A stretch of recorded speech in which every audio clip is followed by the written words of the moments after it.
नमस्कार, आप देख रहे हैं डीडी न्यूज। आपके साथ मैं हूं गौरव श्रीवास्तव और मेरे साथ मेरी सहयोगी बीना है, जो कि सांकेतिक भाषा के जरिए आपको खबरों से रूबरू करवाएंगी। तो चलिए खबरों की शुरुआत करते हैं। उससे पहले नजर डालते हैं इस वक्त की हेडलाइंस पर।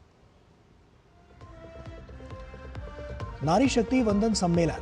प्रधानमंत्री नरेंद्र मोदी ने फैसलों में महिलाओं की भूमिका को बताया अहम। स्वतंत्र भारत के निर्माण में नारी शक्ति की असीम योगदान को किया याद। कहा, परिश्रम, साहस और आत्मविश्वास से नारी शक्ति ने नई ऊंचाइयों को छुआ।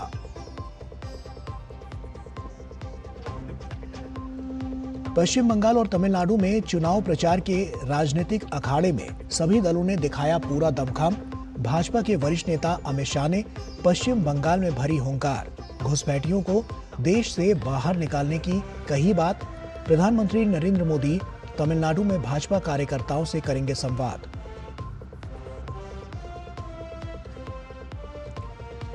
पश्चिम एशिया संकट पर अंतर मंत्रालयी प्रेस वार्ता। कहा, सरकार संकट से निपटने में पूरी तरह से सक्षम। एलपीजी की निर्बाध सप्लाई देश भर में जारी। विदेश मंत्री एस जयशंकर ने यूएई में प्रवासी भारतीयों से की मुलाकात।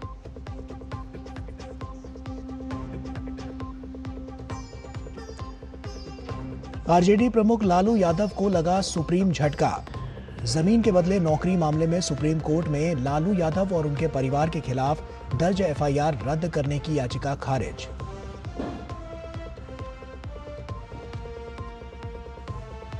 मशहूर गायिका आशा भोसले मुंबई में राजकीय सम्मान के साथ होगा अंतिम संस्कार। राष्ट्रपति, उपराष्ट्रपति और प्रधानमंत्री सहित समाज के विभिन्न क्षेत्रों के लोगों ने जताया शोक।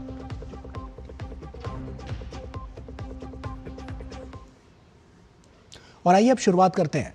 प्रधानमंत्री नरेंद्र मोदी ने राष्ट्रीय स्तर के नारी शक्ति वंदन सम्मेलन में हिस्सा लिया।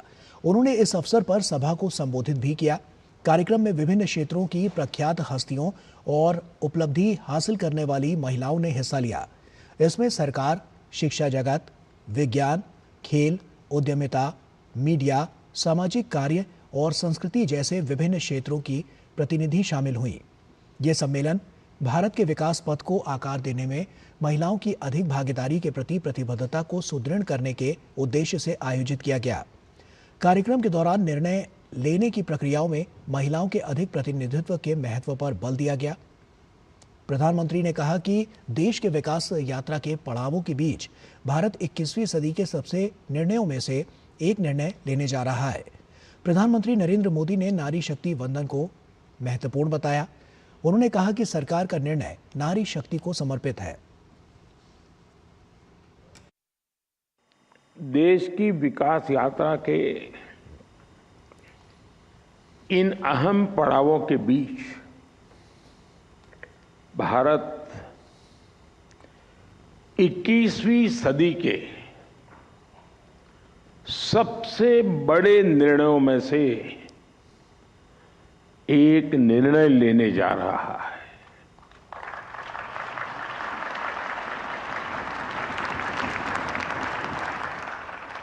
मैं बहुत जिम्मेवारी के साथ कह रहा हूं कि 21वीं सदी के महत्वपूर्ण निर्णयों में से एक महत्वपूर्ण निर्णय यह है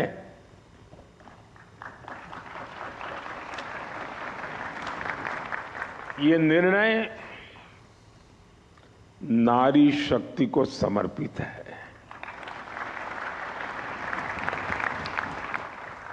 नारी शक्ति वंदन को समर्पित है।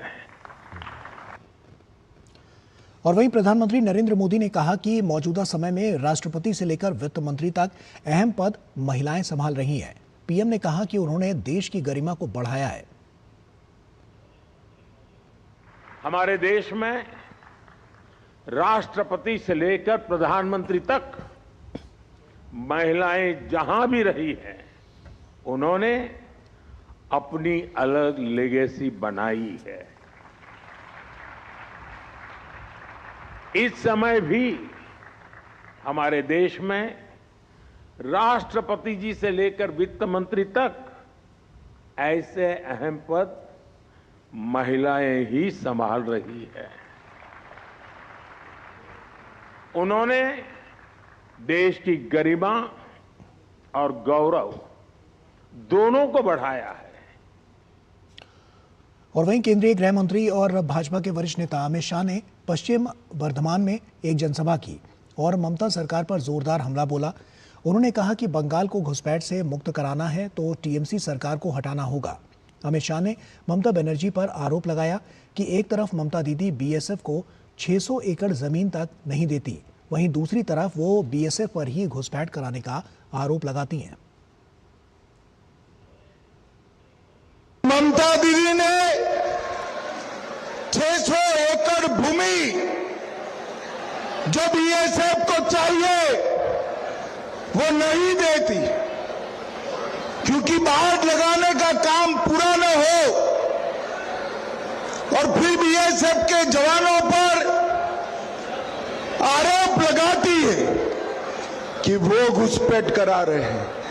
अरे ममता दीदी, बीएसएफ के जवान देश के लिए अपना सर कटा सकते हैं, वो घुसपैठिए को नहीं घुस। और भाजपा अध्यक्ष नितिन नवीन ने तमिलनाडु के अर्थांगी में जनसभा को संबोधित किया। बीओसी थिडल मैदान में हुई जनसभा में भाजपा अध्यक्ष ने कहा कि तमिलनाडु की जनता बदलाव देख रही है और एनडीए को सत्ता सौंपने के लिए तैयार है। उन्होंने कहा कि केंद्र सरकार की योजनाओं से गरीबों को राहत मिली है और तमिलनाडु में सरकार बनते ही ये राहत दोगुनी हो जाएगी। माननीय प्रधानमंत्री जी, गरीबों के लिए आवास योजना हो, किसानों के लिए किसान सम्मान योजना हो, ऐसे लाभुकों को पूरी तरह से लाभ कैसे पहुंचे। करीब 12,000 करोड़ रुपया पीएम किसान योजना के माध्यम से तमिलनाडु के किसानों को राहत दी गई, उनको सहायता दी गई। करीब 13 लाख से अधिक गरीबों के लिए आवास बनाने का काम हमारी सरकार ने किया है। और तमिलनाडु की मायलापुर विधानसभा से भाजपा उम्मीदवार तिमिलिसाई सुंदरराजन ने चुनाव प्रचार किया। उन्होंने कहा कि बीते 5 साल में ना तो इलाके की समस्याएं सुनने विधायक आए और ना ही सरकार ने इस इलाके के विकास पर ध्यान दिया। भाजपा नेता ने कहा कि सत्ताधारी दल के 11 से ज्यादा मंत्रियों पर भ्रष्टाचार के आरोप हैं। उन्होंने दावा किया कि इस बार प्रदेश में भाजपा गठबंधन की सरकार बननी तय है। Always they tell lie, and you can go and ask the people. For the past 5 years, when did the MLA came and what all the problems solved? That it is not only in Mylapore, it is there in all the constituencies. So DMK cannot claim development at all. Corruption charges are there on more than 11 ministers. So everything should be curtailed, and definitely NDA should come to power. And in Mylapore, there should be a change in the member of Legislative Assembly. और पश्चिम Asia में बढ़ते संकट के बीच केंद्र सरकार ने अंतर मंत्रालयीय press वार्ताकार स्थिति को स्पष्ट किया। पेट्रोलियम मंत्रालय ने भरोसा दिलाया कि सरकार पूरी तरह से सक्षम है और संकट से निपटने के लिए सभी कदम उठा रही है। देश भर में एलपीजी की निर्बाध सप्लाई जारी है। 1,82,000 सिलेंडर अब तक वितरित किए जा चुके हैं। 5 किलोग्राम के सिलेंडर के लिए एड्रेस प्रूफ की जरूरत नहीं होगी। मार्च से अब तक 4 लाख से ज्यादा नए पीएनजी कनेक्शन दिए गए हैं और रिफाइनरियां पूरी क्षमता से काम कर रही हैं। पेट्रोलियम और प्राकृतिक गैस मंत्रालय की संयुक्त सचिव सुजाता शर्मा ने बताया है कि घरेलू गैस उपभोक्ता सरकार की प्राथमिकता है और घरेलू गैस की आपूर्ति सुचारू रूप से जारी है। डोमेस्टिक एलपीजी सप्लाई नॉर्मल है, किसी भी डिस्ट्रीब्यूटर पर कोई ड्राई आउट रिपोर्टेड नहीं है। ऑनलाइन बुकिंग लगभग 99% तक पहुंच गई है। इसके अलावा डाइवर्जन को रोकने के लिए ओटीपी बेस एलपीजी डिलीवरी की जा रही है। अभी तक 14 मार्च से लगभग 1,82,900 टन कमर्शियल एलपीजी की सेल हुई है। 5 किलो के एफटीएल सिलेंडर्स की सेल को स्मूथ करने के लिए इसको आईडी बेस किया गया है और इस परचेज के लिए किसी एड्रेस प्रूफ की ज़रूरत नहीं है। 23 मार्च से अब तक लगभग 13,30,000 5 किलो के सिलेंडर्स की सेल हुई है। नेचुरल गैस में भी डोमेस्टिक पीएनजी कंज्यूमर्स और सीएनजी व्हीकल्स को प्रोटेक्ट करते हुए 100% सप्लाई इंश्योर की गई है। फर्टिलाइजर्स को लगभग 95% ऑफ देयर डिमांड सप्लाई की जा रही है। और पश्चिम एशिया में जारी तनाव के बीच भारत सरकार हालात पर कड़ी नजर बनाए हुए है। विदेश मंत्रालय ने बताया है कि खाड़ी देशों के साथ लगातार संपर्क बना हुआ है और ऊर्जा सुरक्षा को मजबूत करने के लिए सक्रिय प्रयास किए जा रहे हैं।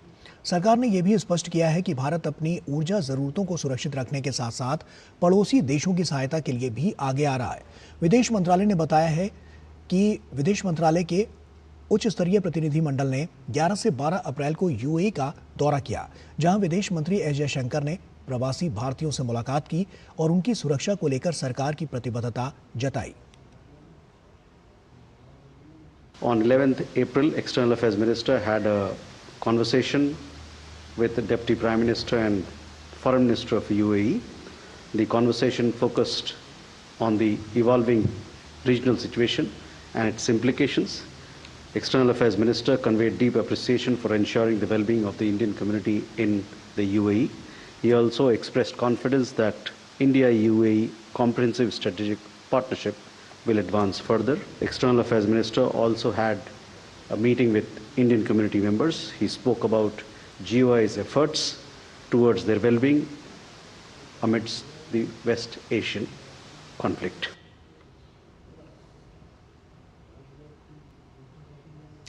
और आइए अब मुंबई का रुख करते हैं और आपको बताते हैं कि वहां पर आशा ताई को अब अंतिम विदाई दी जा रही है। क्या कुछ वहां पर चल रहा है, आइए सीधे वहीं का रुख करते हैं और आपको वो तस्वीरें दिखाते हैं।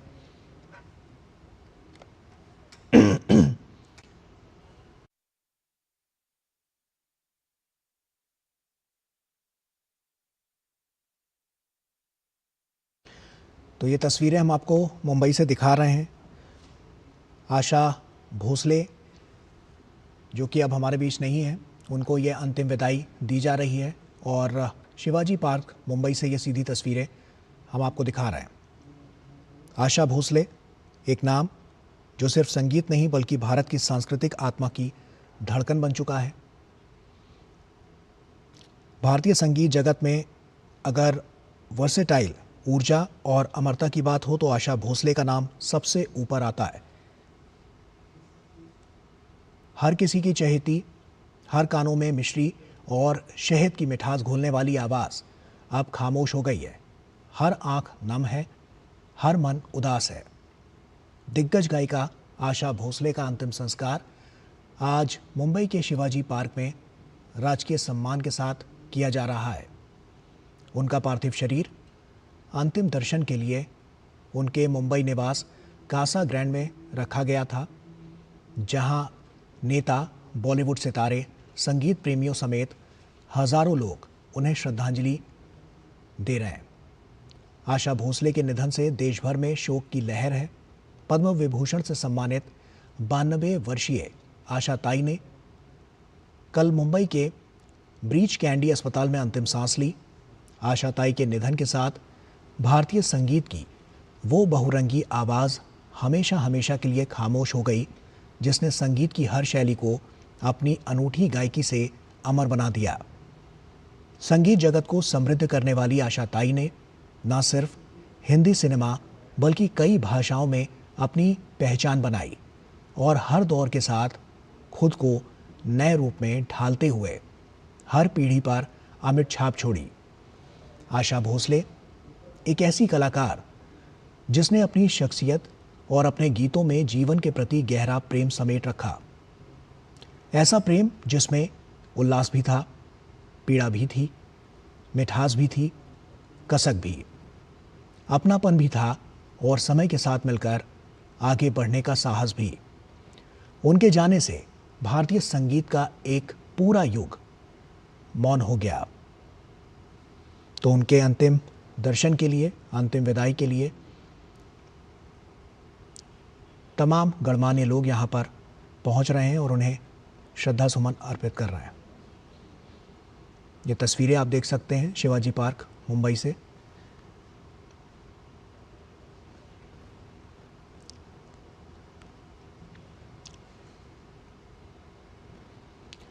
फिल्म निर्देशक अनिल शर्मा ने भी मशहूर गायिका आशा भोसले के निधन पर दुख जताया है।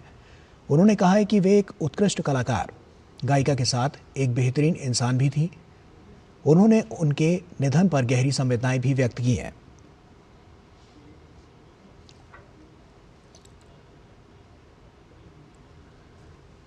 सुरों की सम्राज्ञी आशा भोसले के निधन पर प्रसिद्ध गायक और संगीतकार अनूप जलोटा ने भी शोक व्यक्त किया है।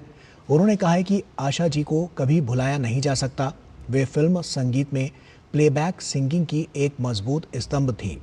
आशा भोसले ने भजन से लेकर गज़ल तक हर शैली में बेहद उम्दा गायन किया। उनके गीतों में चुलबुलापन और ठहराव का अद्भुत संगम देखने को मिलता था, जो उन्हें खास बनाता है। उन्होंने कहा कि हम सभी उन्हें हमेशा याद करते रहेंगे। शिशिर हमारे सहयोगी हमारे साथ जुड़ चुके हैं। शिशिर, अंतिम विदाई के लिए आशा ताई का पार्थिव शरीर और कई सारे गणमान्य लोग यहाँ पर पहुँच रहे हैं और उनको अंतिम विदाई भी दे रहे हैं, श्रद्धा सुमन भी अर्पित कर रहे हैं। क्या हलचल नजर आ रही है शिशिर? बिल्कुल, देखिए जहाँ तक बात करें इस वक्त हम दादर में मौजूद है, जहाँ पर हमने देखा कि आशा भोसले का पार्थिव शरीर को जो है क्रेमेटोरियम में लाया गया। इस वक्त हमने देखा कि जितने भी गणमान्य व्यक्ति है, चाहे वो हर क्षेत्र से क्यों ना हो, राजनीति हो, कला क्षेत्र हो, हर क्षेत्र से जो व्यक्ति है वो यहाँ पर श्रद्धांजलि देने पहुंचे थे। तकरीबन 4 बजे 4:30 बजे का वक्त दिया गया था जो है यहाँ पर। और इस वक्त हम देख पा रहे हैं कि जो लोग हैं, चाहे राज्य के मुख्यमंत्री हो या फिर बाकी सितारे हो भारतीय फिल्म जगत के, आमिर खान, विक्की कौशल, यहाँ पर जो है अपनी भावभीनी श्रद्धांजलि दिखाई दे रहे हैं। खासतौर पर जैसे मैंने आपको कहा कि हर क्षेत्र से जो लोग जो है यहाँ पर आए हुए, तो समझ सकते हैं कि किस प्रकार से जो है आशा भोसले जी का कनेक्ट था इन सभी लोगों के साथ। और खासतौर पर उनकी जिस प्रकार से उनका पूरा करियर, हालांकि लोगों से आशा भोसले जुड़ने का एक कहीं ना कहीं प्रमुख कारण था, वो है आशा भोसले की आवाज। जिस प्रकार से सभी लोग उनसे मुरीद है। पिछले 7 दशकों से हमने देखा कि किस प्रकार से लगातार जो है आशा भोसले अपने गानों के जरिए जो जलवा बिखेरा है। कई पीढ़ियां जो है ये गाना, उनके गाने सुनते बड़ी हुई, और इसीलिए इस वक्त मुंबई में अगर देखा जाए तो माहौल थोड़ा गमगीन है। जहाँ पर वो रहती थी लोअर बरेली मुंबई में, उनके आवास पर हमने देखा कि कल रात से लगातार जो है चाहे वो अलग अलग सेलिब्रिटीज हो या फिर आम लोग, उनका तांता लगना शुरू हुआ था उनके दर्शन के लिए। यदि अगर देखा जाए चित्र, इस वक्त हम चूंकि क्रेमेटोरियम में है, श्मशान भूमि में है, यहाँ पर भी इसी प्रकार का चित्र आप देख पा रहे हैं कि लोग जो है अंतिम विदाई, अंतिम दर्शन के लिए यहाँ पर आप बड़े उमड़ चुके हैं। इस वक्त अगर देखा जाए यहाँ पर सरकार द्वारा कहा गया है कि एक स्टेट ऑनर उनको दिया जाएगा, 21 तोपों की सलामी दी जाएगी। लेकिन उससे पहले हमने देखा किस प्रकार से शांति पाठ हुआ, साथ ही साथ अग्नि स्थापना की गई है और कुछ ही मिनटों में यहाँ पर जो है अंतिम विदाई उनको दी जाएगी। उनके पुत्र जो है अनिल भोसले वो यहाँ पर मौजूद है, वो उनको मुखाग्नि देंगे। जो पूरी प्रक्रिया यहाँ पर इस वक्त जारी है, लेकिन उससे पहले हम देख पा रहे हैं कि किस प्रकार से लगातार लोग अभी भी जो है उनके अंतिम दर्शन के लिए यहाँ पर आए हुए हैं। खास तौर पर अगर उनके करियर की अगर बात करें, जैसे मैंने पहले कहा कि उनकी आवाज एक ऐसा कनेक्ट है जो कि पीढ़ियों को जो है उन्होंने अपने सम्मिलित कर लिया। और इसीलिए फिर चाहे वो 70-80 दशक का दौर हो या फिर हम बात करें 1990 या 2000 तक सिलसिला जो लगातार जारी रहा है। लेकिन सबसे महत्वपूर्ण बात है, उन्होंने अलग अलग रूप में जिस प्रकार से भारतीय फिल्म इंडस्ट्री बदली है, एक गानों की एक हम कहेंगे कि आयाम बदला है, उन सब में जो है उन्होंने जवाब दिया। और इसीलिए आज की जिसे हम जेनजी कहते हैं या फिर जिसे हम मिलेनियल पीढ़ी कहते हैं, उनमें भी अगर देखा जाए तो वो गाने उतने ही लोकप्रिय है। एक वक्त ऐसा भी आया था जब हमने देखा कि रिमिक्स का दौर था, जो पुराने गाने थे, तो ऐसे में लता जी, आशा जी ने कहा था कि जिस प्रकार से गानों की आत्मा जब तक जीवित है तो जाहिर सी बात है इसको अलग ढंग से अगर लोगों के सामने पेश किया तो उसमें गलत नहीं है। बल्कि कुछ गाने जो है आशा भोसले ने रिमिक्स गाए थे, कुछ गाने निश्चित तौर पर शिशिर, इसीलिए उन्हें बहुत बड़ी वर्सेटाइल सिंगर भी कहा जाता है और पीढ़ियां इन्हें हमेशा हमेशा याद रखेंगी। और हम देख रहे हैं कि अंतिम दर्शन के लिए लोग यहाँ पर बड़ी संख्या में पहुँच रहे हैं। ऐसे में शिशिर, आप नज़र बनाकर रखिए, हम आगे भी आपसे अपडेट लेते रहेंगे। बहरहाल आपका बहुत बहुत शुक्रिया। और वक्त यहाँ पर एक छोटे से ब्रेक का हो गया। ब्रेक के उस पार जब लौटेंगे तो कुछ और खबरें हैं, उनसे आपको रूबरू कराएंगे। छोटा सा ब्रेक ले रहे हैं, जल्द हाजिर होते हैं।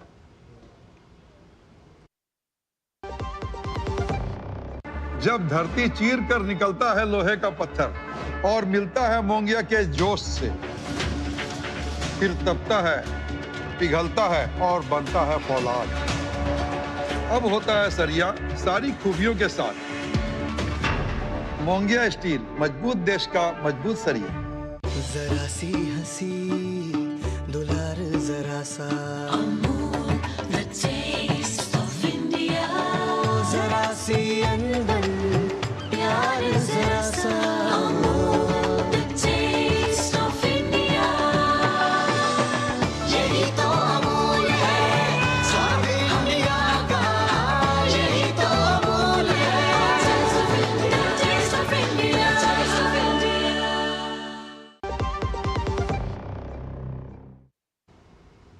ब्रेक के बाद एक बार फिर से आप सभी का स्वागत है। पश्चिम एशिया की स्थिति पर पत्तन पोत परिवहन और जलमार्ग मंत्रालय के अतिरिक्त सचिव मुकेश मंगल ने बताया है कि प्रभावित क्षेत्रों में सभी भारतीय पूरी तरह से सुरक्षित हैं और भारतीय ध्वजवाहक सभी पोत सुरक्षित हैं। वर्तमान में प्रभावित क्षेत्र में भारतीय ध्वज वाले और भारतीय स्वामित्व वाले कुल 15 जहाज हैं। वर्तमान में पर्शियन गल्फ रीजन में सभी भारतीय सीफेरर सुरक्षित हैं। इंडियन फ्लैग्ड एलपीजी वेसल जग विक्रम ने 11 अप्रैल को क्रॉस किया था स्ट्रेट ऑफ हॉर्मुज को, और इस वेसल पर करीब 20,400 मैट्रिक टन एलपीजी है और इसमें 24 सीफेरर ऑन बोर्ड हैं और इसके अब 14 अप्रैल को कांडला पहुंचने की संभावना है। मिनिस्ट्री ने अब तक 2177 से अधिक भारतीय सीफेरर की सेफ रिपेट्रिएशन फैसिलिटेट की है। इनमें 93 सीफेरर को पिछले 24 घंटे में गल्फ के विभिन्न लोकेशन से वापस लाया है। भारत के सभी पोर्ट्स पर ऑपरेशन नॉर्मल है और किसी प्रकार के कंजेशन की रिपोर्ट प्राप्त नहीं हुई है। और विदेश मंत्रालय में गल्फ के अतिरिक्त सचिव असीम महाजन ने बताया है कि विदेश मंत्रालय पश्चिम एशिया में चल रही स्थिति पर कड़ी नजर बनाए हुए है। उन्होंने बताया कि क्षेत्र में स्थित भारतीय दूतावास वहां मौजूद भारतीयों के लगातार संपर्क में है। उन्होंने कहा कि कुवैत का एयर स्पेस अभी भी बंद है। उन्होंने कहा कि जहां भी एयर स्पेस संचालित हो रहे हैं, भारत के लिए उड़ानें भी संचालित हो रही हैं। उन्होंने कहा कि भारतीय कुवैत से यूएई के विभिन्न हवाई अड्डों से होकर भारत लौट रहे हैं।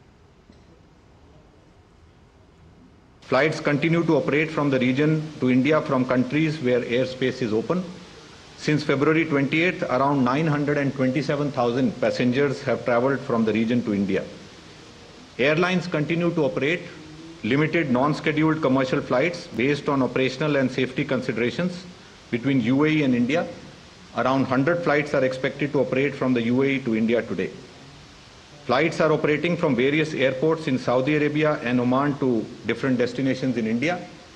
With the Qatar airspace partially open, Qatar Airways is expected to operate around 8 to 10 flights to India today. Kuwait airspace remains closed. Jazeera Airways of Kuwait and Kuwait Airways continue to operate non-scheduled commercial flights from Dammam Airport of Saudi Arabia to various destinations in India.